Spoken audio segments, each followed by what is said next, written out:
It appears that Forspoken was an absolute failure for Square Enix, having Square Enix themselves admitting to it in an investor brief as being a failure, which we'll get to here very soon, which isn't surprising at all when you had the game have its dialogue and cutscenes get leaked, and it showcased just how terrible of a game it was. And no, it wasn't that the main character in the game was a black female. It was because of the lackluster boss battles and gameplay, terrible dialogue, and you can't forget about the cussing that takes place what felt like every few minutes. And what happened? You had people call the haters or people that dislike the game racist, even having an original God of War director doing just that.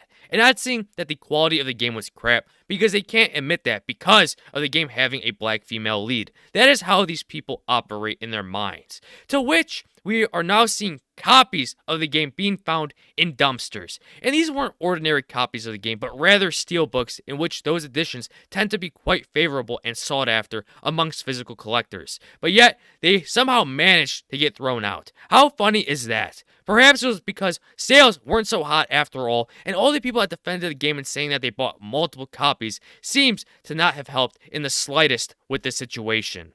As very recently, within these past few days, we had Square Enix have an investor briefing in which they also talked about Forspoken reviews, as well as its terrible sales number when it came to the release of the game, even having Hi-Fi Rush, a game that was stealth dropped and a fraction of the cost, that being $30 per game, compared to Forspoken's $70 price tag per game.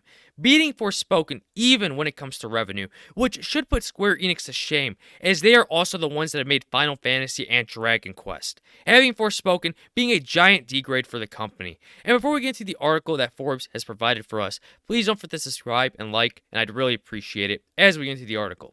In an investor briefing, Square Enix talked about how both reviews and sales for Forspoken have been disappointing. In quote, reviews of Forspoken, which were released on January 24th of 2023, have been challenging. However, the game has also received positive feedback on its action features, including its parkour and combat capabilities, so it has yielded results that will lead to improvement of our development capabilities of other games in the future. That said, its sales have been lackluster, and while the performance of new titles with February and March release dates will be the ultimate determinant.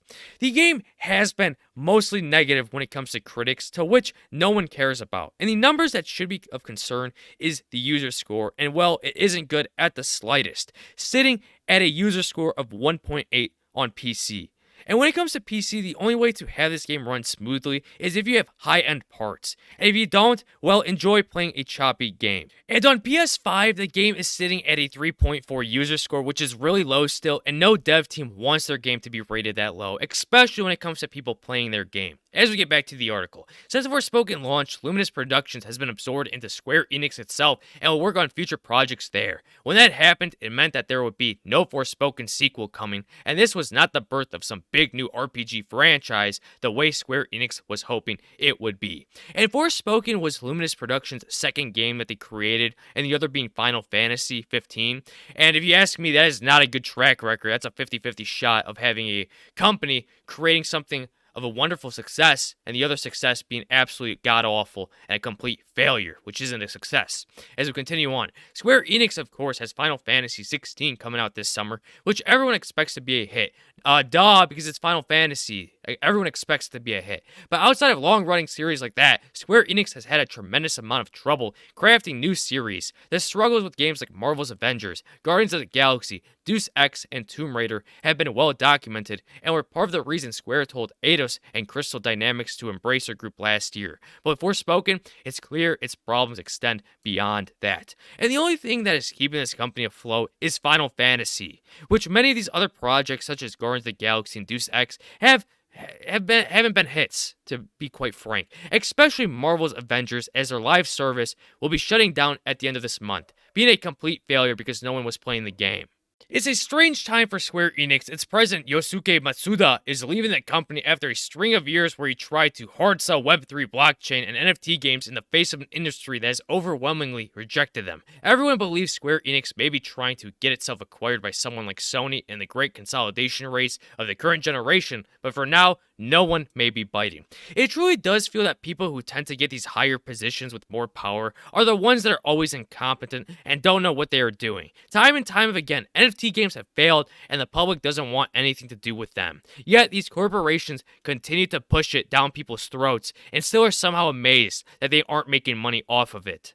And no, the game didn't flop because the lead was a black female character. It flops because of it having terrible quality. It certainly doesn't help when a game is marketed one way in which people were excited for it, and then being quite the opposite of what people were expecting when it releases. Especially having the requirement for having high-end PC parts to run the game on PC smoothly. And with this whole new push of having the blockchain being implemented into the gaming industry, it's going to be like the next loot box microtransactions era that no one is going to want. But that is the way things are heading for the future of gaming. And with all that in mind, I'll get your guys' thoughts in the comments below, and don't forget to subscribe, like, comment, and share, and I'll catch you on the next one. Bye-bye.